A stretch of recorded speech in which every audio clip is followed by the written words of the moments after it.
3월 2일 화요일입니다. 다 함께 새벽 예배 드리시겠습니다. 사도신경으로 신앙을 고백하십니다.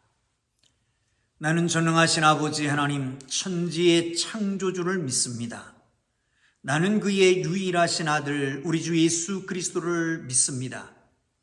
그는 성령으로 잉태되어 동정녀 마리아에게서 나시고 본디오 빌라도에게 고난을 받아 십자가에 못 박혀 죽으시고 장사된 지 사흘 만에 죽은 자 가운데서 다시 살아나셨으며 하늘에 오르시어 전능하신 아버지 하나님 우편에 앉아 계시다가 거기로부터 살아있는 자와 죽은 자를 심판하러 오십니다.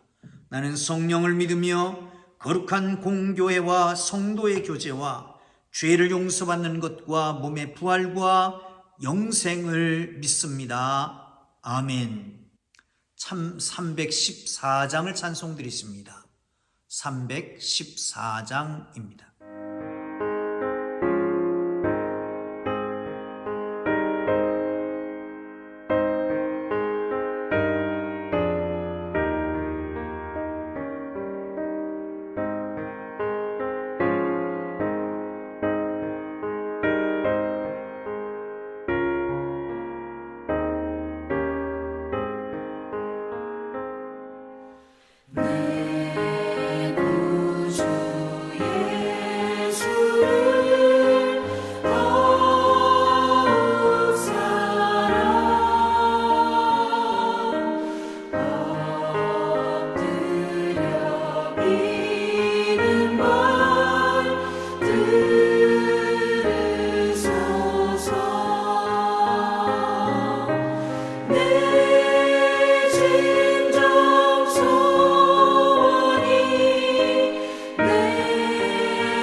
오늘 은혜 주실 기록된 하나님 말씀 마태복음 19장 13절에서 22절까지 말씀 봅니다.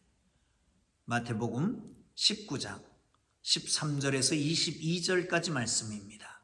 찾으셨으면 우리 함께 읽겠습니다. 그때에 사람들이 예수께서 안수하여 기도해 주심을 바라고 어린아이들을 데리고 오매 제자들이 꾸짖거늘 예수께서 이르시되 어린아이들을 용납하고 내게 오는 것을 금하지 말라. 천국이 이런 사람의 것이니라 하시고 그들에게 안수하시고 거기를 떠나시니라.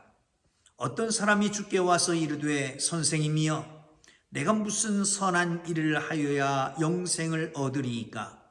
예수께서 이르시되 어찌하여 선한 일을 내게 묻느냐? 선한 이는 오직 한 분이시니라. 내가 생명에 들어가려면 계명들을 지키라. 이르되 어느 계명이오니까? 예수께서 이르시되 살인하지 말라, 간음하지 말라, 도둑질하지 말라, 거짓 증언하지 말라, 네 부모를 공경하라, 네 이웃을 네 자신과 같이 사랑하라 하신 것이니라. 그 청년이 이르되 이 모든 것을 내가 지켜 싸운데 아직도 무엇이 부족하니이까? 예수께서 이르시되 내가 온전하고자 할진대 가서 내 소유를 팔아 가난한 자들에게 주라. 그리하면 하늘에서 보화가 내게 있으리라.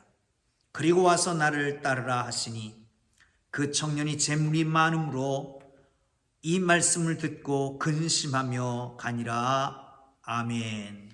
어린 나이에 대한 것이 미리 이미 18장 1절부터 4절까지에 나와 있습니다. 이런 사람이 하나님 나라에 들어간다라고 말씀했잖아요. 작은 자의 가치에 대한 걸 얘기했던 거죠. 그런데 어린 아이들이 안수하고 기도해 주심을 바라고 예수님 앞에 왔는데 제자들이 꾸짖은 겁니다. 예수님께서 제자들에게 말씀하시면서 그들에게 안수하고 그 자리를 떠납니다. 이제 곧 어떤 사람이 왔습니다. 마가복음의 같은 기사를 이렇게 접목해서 보면 청년입니다. 관원 중에 한 사람이라고 말했습니다. 부자였습니다. 이 사람이 와서 어떻게 하면 영생에 이르겠습니까? 라고 묻습니다. 예수님께서 계명을 지켰느냐? 다 지켰습니다. 더 뭐 해야 될 일이 있습니까? 예수님께서 말씀하지요.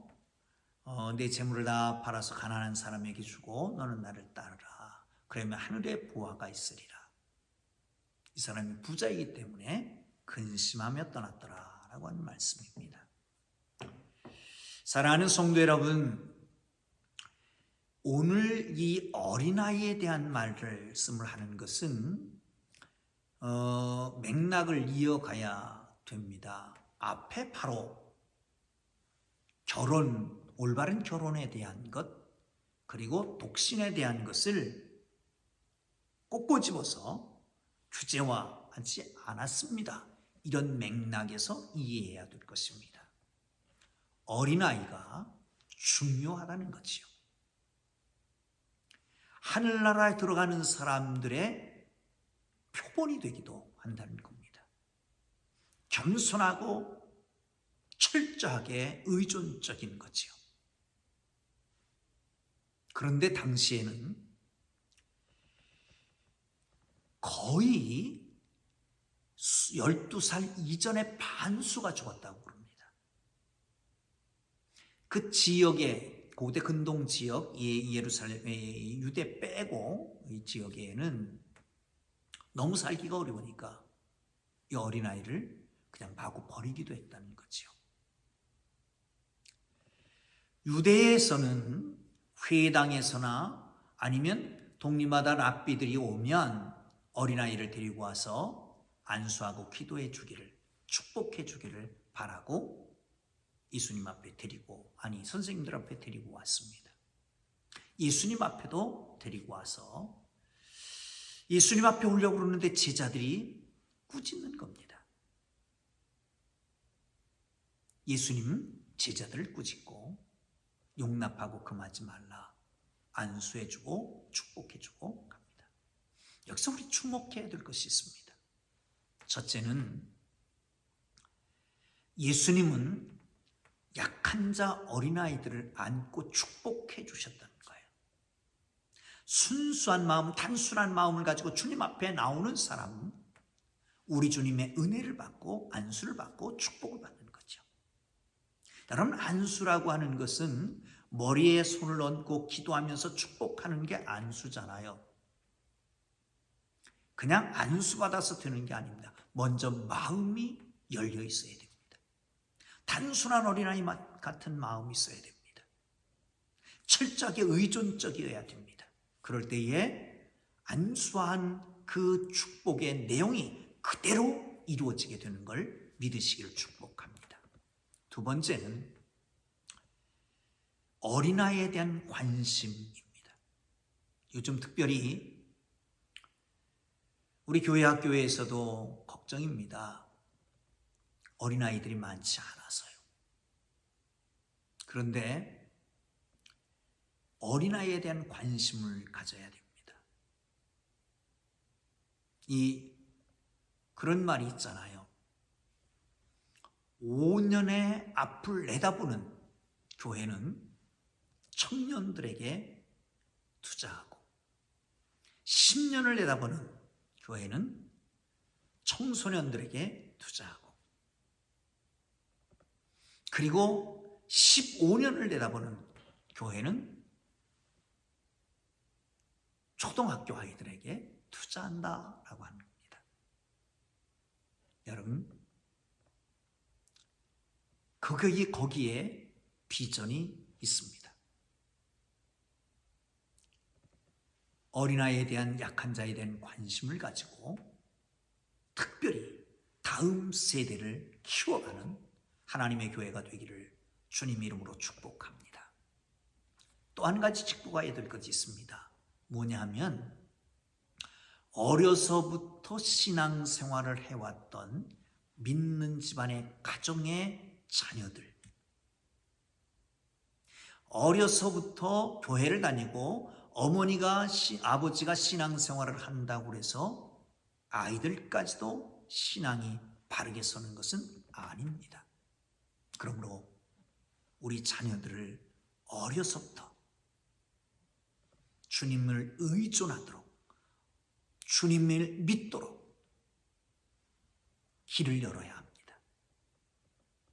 기회가 있으면 교회에 나오고, 기회가 있으면 교회 지도자를 만나게 하고, 기회가 된다면 담임 목사님 앞에 기도도 받고.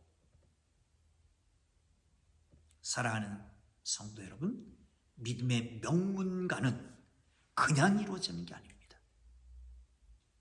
늦기 전에 지금이라도 속히 자녀들에게 믿음의 투자를 할 수 있기를 주님 이름으로 축복합니다. 그 마을을 떠났습니다. 한 사람이 왔습니다. 어떻게 하면 영생을 얻을 수 있겠습니까?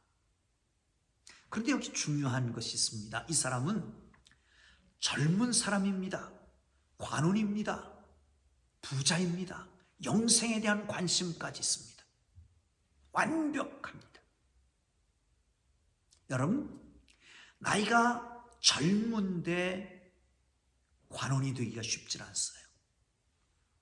재물을 많이 얻기도 쉽지 않습니다. 그런 이 사람은 재물을 많이 가지고 있으면 젊음을 잃어버리고, 내지는 명예를 얻으면 젊음이 없기도 합니다. 재물이 없기도 하고, 다 갖추고 있는 사람입니다. 예수님 앞에 와서 영생에 대한 질문을 합니다. 예수님께서는 어찌하여 선한 일을 내게 묻느냐? 선한 분은 한 분밖에 안 계시다.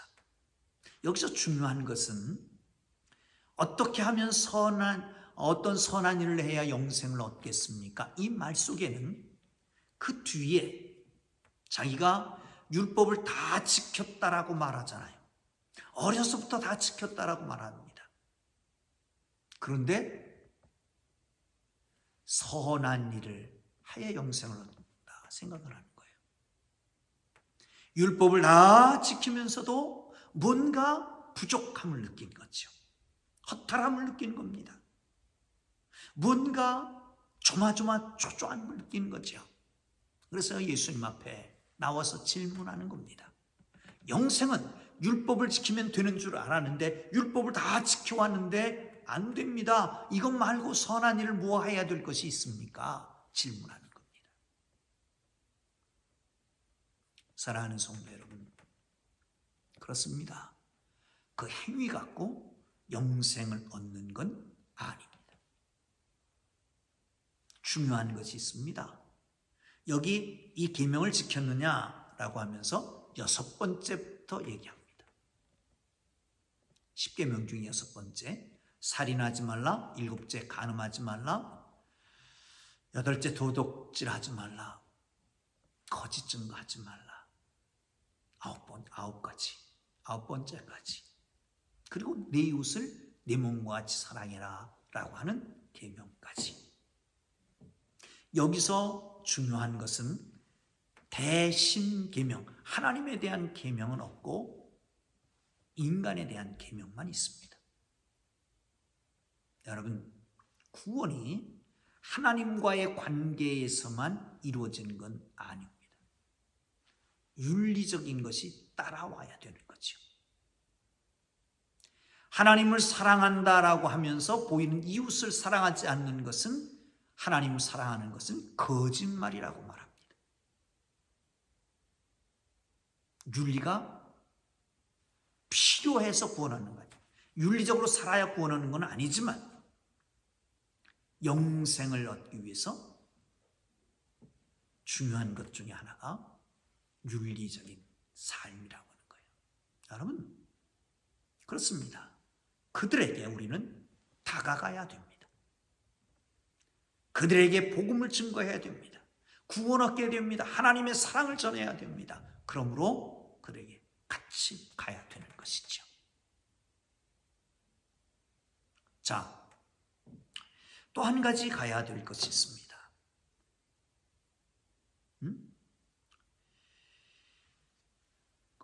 어떻게 해야 구원을 얻겠습니까? 그리고 율법을 제시하니까 다 지켰습니다. 그리고 말합니다. 이건 말고 그러면 무엇을 더 해야 되겠습니까? 무엇을 더 해야 되겠습니까? 말씀드렸던 것처럼 이 사람 뭔가 자꾸 해야 영생이 얻을 것 같은 거예요. 뭔가 자꾸 해야.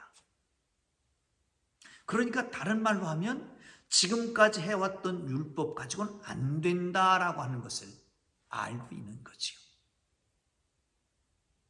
예수님 말씀하십니다. 내가 가지고 있는 모든 소유를 팔아서 가난한 사람에게 주고 너는 나를 따르라. 그리하면 하늘의 보화를 얻을 것이니라.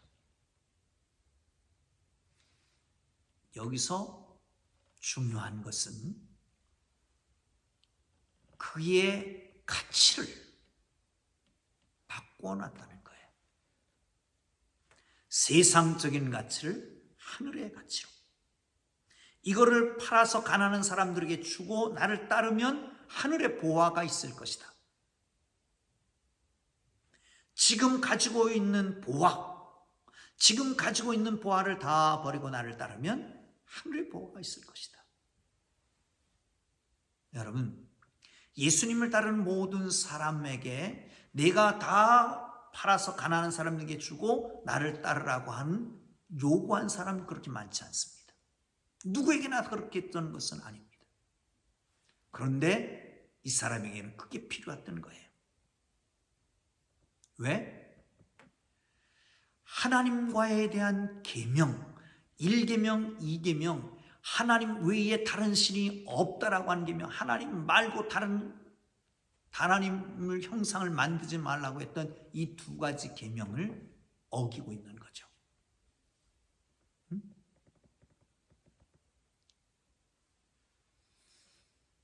하나님과 물질에서 어떤 것을 선택할 것이냐라고 할 때에 하나님을 버리고 물질을 선택하는 거예요. 하나님 버리고 물질을 선택하는 거죠. 그렇다면 1, 2계명을 범한 거예요. 메모니즘을 따르는 거예요. 물질주의가 되는 거죠. 그의 신은, 그의 하나님은 물질이 된 겁니다. 사랑하는 성도 여러분, 우리의 신앙생활에 중요한 가치는 어디에 있습니까? 무엇을 위해서 신앙생활을 하십니까? 사랑하는 성도 여러분, 고상한 지식을 얻기 위한 것입니까? 아니면 물질의 풍요로움을 얻기 위한 것입니까? 그렇지 않으면 편안한 삶을 위한 것입니까? 걱정 근심을 버리기 위한 것입니까? 재물은 축복입니다. 그러나 그 축복이 축복이면 좋겠지만 그 축복이 잘못되면 저주가 될 수도 있습니다. 물질이 많아지니까 전에는 하지 않던 짓을 합니다. 해서는 안 될 일을 합니다. 그러면 물질은 축복이 아니라 저주일 수 있습니다. 여러분, 물질은 축복인데 그걸 어떻게 활용하느냐, 어떻게 사용하느냐, 어디다 쓰느냐에 따라서 그것이 축복될 수 있고 저주가 될 수도 있는 거죠. 사랑하는 성도 여러분, 이 사람은 정말 괜찮은 사람입니다. 어쩌면 탐이 났을 것입니다. 예수님도 그랬을 것 같아요. 재정적인 도움도 될 겁니다. 아니, 어쩌면 그 예수님의 제자들의 집단의 퀄리티를 높이는 것이 될 수도 있었을 것입니다. 그러나 중요한 것은 그의 가치관의 문제였습니다. 그러기에 영생 얻지 못할 길, 그것은 제자들이 갈 길이 아니거든요. 영생을 얻으려거든 모든 걸 다 내려놓고 하나님을 신뢰하고 하나님만 바라보고 하나님만 의존하고 따라가는 하나님의 사람들이 되라는 겁니다. 사랑하는 성도 여러분, 우리의 신앙을 돌아보고 정말 주님 앞에서 바른 결단을 하고 나가는 하나님의 사람들 되기를 주님의 이름으로 축복합니다. 기도합니다. 우리 주님 가르쳐 주신 기도하겠습니다. 하늘에 계신 우리 아버지의 이름을 거룩하게 하시며 아버지의 나라가 오게 하시며 아버지의 뜻이 하늘에서와 같이 땅에서도 이루어지게 하소서. 오늘 우리에게 일용할 양식을 주시고 우리가 우리에게 잘못한 사람을 용서하여 준 것 같이 우리 죄를 용서하여 주시고 우리를 시험에 빠지지 않게 하시고 악에서 구하소서. 나라와 권능과 영광이 영원히 아버지의 것입니다. 아멘. 우리 다 함께 주님의 이름을 부르고 말씀 생각하면서 기도하시다가 자유롭게 돌아갑니다. 여러분, 우리 교회가 5년, 10년, 15년을 내다보며 우리의 다음 세대에 관심을 가지고 세우는 교회가 되게 하옵소서. 하나님, 우리 모두가 윤리적인 관심을 가지고 하나님과 더 깊은 관계를 맺고 하나님을 사랑하고 이웃을 사랑하는 교회가 되게 하옵소서. 하나님 아버지, 하나님 정말 우리가 하나님만 의존하고 하나님만 믿고 나가기는 하나님의 사람들 되게 할지언정 그 외에 다른 것에 치우치지 않게 하옵소서. 함께 기도하고 자유롭게 돌아갑니다. 기도하겠습니다. 거룩하신 하나님 아버지 은혜와 사랑을 감사합니다. 하나님의 교회가 어린이들, 젊은이들의 관심을 갖는, 내세의 관심, 우리 2세대의 관심을 갖는 저희들 되게 하여 주시기를 원합니다.